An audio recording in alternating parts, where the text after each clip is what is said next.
Hey guys, what's up? It's me, Francis, and I'll tell you something. Every year, Boogie gets to predict, I'm going to predict what happens at E3, and he does the video. I'm going to do it this year. I want to be the one that predicts what's happening at E3. Well, first off, I want to talk about Nintendo. Nintendo says we're not going to participate at E3. We're just going to do our little digital event, okay? But they're not even, doing a real treehouse this year because they don't have any games. They have one fucking game left for the system, and that's Zelda, and so they're going to make it all about Zelda. Now, look, I like Zelda as much as the next guy, okay? But I don't think that could be an entire E3 presentation.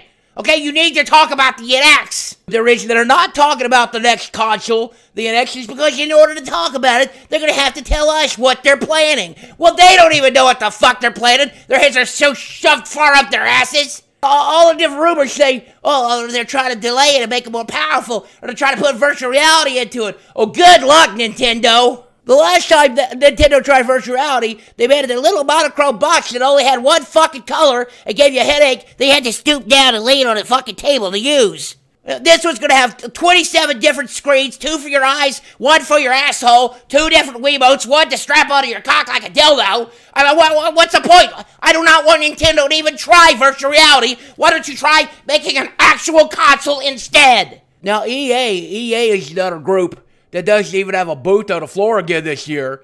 But that makes sense because they're not going to have any fucking games either. I mean, of course they got Battlefield 1, but everybody knows they're going to fuck that up with a $60 map pack you have to buy on day 1. And they're going to have their yearly sports games because they're going to keep milking that Pete. I guess they'll talk about the new Mass Effect Andromeda game, and maybe they'll play a little bit of disappointing fucking gameplay for that. But what I'm really looking forward to is them announcing a Star Wars game for me to be disappointed by. Announcing Star Wars Battlefront 2, now with less maps, and less characters, less game modes, and even less of the campaign you wanted. Available as soon as we can modify enough of the first game to make it look different. Now, speaking of disappointing, Ubisoft has decided to go ahead with their show to see how cringeworthy they can be this fucking year. But at least Ubisoft started off this year right, okay? With a sequel no one asked for a game no one fucking liked. Watch Dogs 2. You know, if Aiden Pierce from that video game wants to prove what a good hacker he is, why doesn't he hack into Ubisoft's fucking system and delete this fucking game before they release it upon the public? Now, it looks like Ubisoft is getting a couple things right this year. They got the new South Park game coming out, and that looks pretty good. They got this For Honor game, and I don't think they fucked that up yet. And plus, the best thing they've done this year is decided to not release another Assassin's Creed game. So that's a step in the right direction. Now they're supposed to be announcing this new AAA franchise, a new IP or something. I don't know what the fuck it is.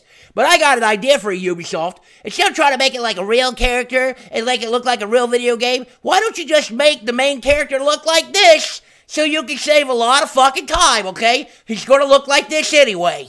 Now, it looks like PlayStation show this year is going to be the best one. They're releasing the new PlayStation 4.5 or whatever the fuck they're calling it, the PlayStation Neo. It's the new upgraded PlayStation. Now, instead of buying a PlayStation 4, which has the equivalent of a computer hardware you could have bought 8 years ago, you can now buy a PlayStation 4.5 and get a hardware equivalent of what you could have bought 4 years ago when they released the PlayStation 4.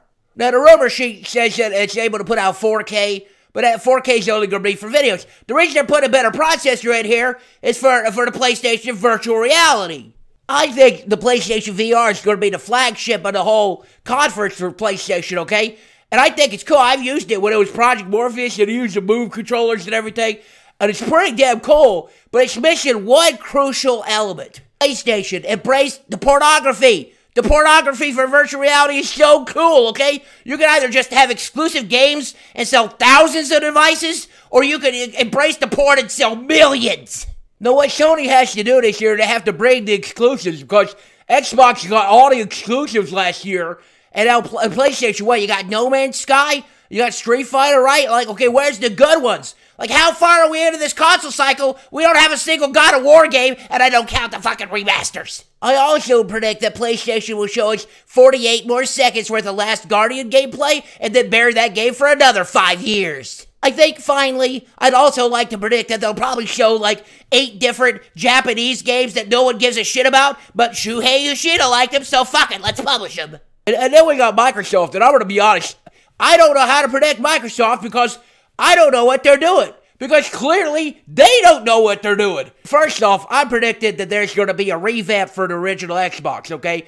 I expect it to basically be the same hardware, but in a different package. Call it like a Slim or a Mini or an Elite or whatever the hell they're going to call it. They always do this. And it'll be more appealing for the consumers, even the ones that already have an Xbox One. You know, it'll be like smaller than the couch-sized one they have now, or maybe it'll run quieter or cooler, or maybe it'll have like an actual 1 terabyte or 2 terabyte hard drive built right in. And then we're going to see some games, and I think it's just going to be like third-party stuff with like a handful of the exclusive games like Crackdown and like Gears of War and maybe a teaser for the new Halo game. But for the most part, it's just going to be stuff we already seen.